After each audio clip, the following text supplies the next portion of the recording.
Salut, c'est Shaman de Ludovox, bienvenue dans ce proto-chrono. Aujourd'hui, je vais vous parler de Yokai Battle, un jeu pour 2 à 4 joueurs à partir de 14 ans et pour une durée de partie d'environ 20 à 30 minutes. Alors, c'est un jeu qui est poussé, qui va arriver sur Kickstarter par la société Moe Blaze, donc ce n'est pas encore un jeu que vous trouvez en magasin.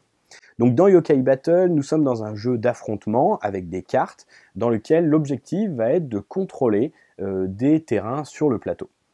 Nous allons avoir des tuiles qui vont être assemblées de manière aléatoire en début de partie qui représentent différents éléments. Donc nous avons le bois, le feu, le métal, la terre et l'air et qui vont être les terrains que nous allons essayer de contrôler. Le premier joueur à réussir à contrôler 5 tuiles du plateau avec ses créatures, ses yokai, gagne la partie. Une condition de défaite également est que si un joueur pioche trop de cartes pendant son tour, il peut arriver à la fin de son deck, s'il ne peut plus piocher, alors il a perdu la partie immédiatement. Les joueurs ont un set de 22 cartes dans leur pioche, et dans cette version-là, ils sont rigoureusement identiques, donc tous les joueurs ont les mêmes yokai disponibles. En début de partie, on en reçoit 5, et vous allez voir que donc les yokai sont des créatures que nous allons utiliser pour leurs pouvoirs spéciaux, mais aussi pour leur capacité de combat, pour essayer de conquérir ce plateau de jeu. Chaque yokai va avoir une particularité qui va être l'élément auquel il est affilié, donc là par exemple métal, air, bois ou terre, et qui est un élément important puisqu'on va voir qu'on a des bonus ou des malus suivant si on joue sa carte sur le bon élément ou pas. Et il y a quelque chose d'aussi important, c'est que les yokai ont absolument besoin d'être sur leur bon élément pour pouvoir utiliser leurs capacités spéciales. Et évidemment, toutes les cartes ont des capacités spéciales. Nous avons ici une jauge de chakra. Donc le chakra, ce qui va nous permettre d'invoquer nos créatures, nos yokai. Au début de partie, quand on commence, on le place sur le 2. Quand le premier tour de table est terminé, on le place sur le 3, puis sur le 4, et ainsi de suite. Donc à chaque fois, les joueurs auront le même nombre de points de chakra, ça ne se reporte pas d'un tour sur l'autre.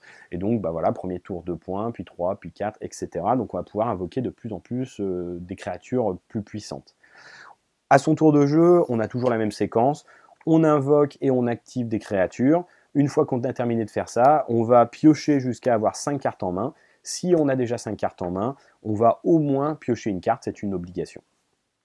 Donc, à mon tour, par exemple, j'ai 2 points de chakra, je vais choisir de jouer cette créature-là, qui est une créature de terre, et pour essayer de maximiser son effet, j'ai intérêt à le jouer sur un élément de terre. Si je joue sur un élément qui lui correspond, elle va gagner un bonus de points en plus d'activer sa compétence, un bonus de points de vie. Donc, je vais placer une petite roue de contrôle que je vais placer sur le nombre de points de vie actuels. À 2 joueurs, on a un bonus de 1 point de vie si on joue sur le bon élément. Si je jouais cette carte sur un élément qui ne lui correspond pas, au lieu d'avoir un bonus, j'ai un malus de 1 point. Comme cette créature n'a qu'un point de vie lorsqu'elle est invoquée, et là c'est tout simplement impossible de l'invoquer ailleurs que sur un élément qui lui est favorable. Tous les yokai ont aussi des petites flèches dans les 4 coins, qui représentent les valeurs de combat dans ces directions. Donc c'est un élément qui est important puisque ces valeurs sont différentes. Donc il va falloir orienter ces yokai correctement pour pouvoir protéger les différentes zones que l'on conquiert. Donc là par exemple, j'attaque à 1 dans ces 3 directions et à 0 dans ces directions-là, mais c'est en dehors du plateau, donc je ne crains rien. Je peux invoquer 2 créatures à mon tour, j'ai toujours un chakra disponible, je vais choisir de jouer cette créature verte sur un emplacement vert. Et donc j'ai une nouvelle créature. Ces créatures ont différents effets. Celle-ci, par exemple, a un effet permanent qui dit que j'annule les compétences adverses à 2 cases de distance tant que cette créature est en vie. Donc ça va être un objectif pour mon adversaire de détruire cette créature. Et celle-ci, au contraire, c'est quand elle meurt, je vais pouvoir empêcher un adversaire de piocher pour réduire ses options. J'ai fini mon tour, je pioche jusqu'à avoir 5 cartes en main et c'est désormais à mon adversaire.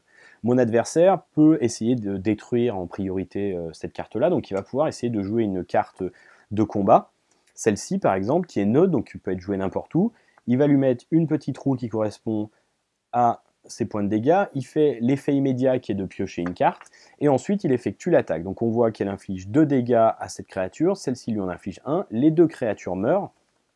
Mais mon adversaire a réussi à déclencher son effet qui lui donnait une carte de pioche et il a réussi à me dégager une de mes créatures qui occupait un petit peu le terrain.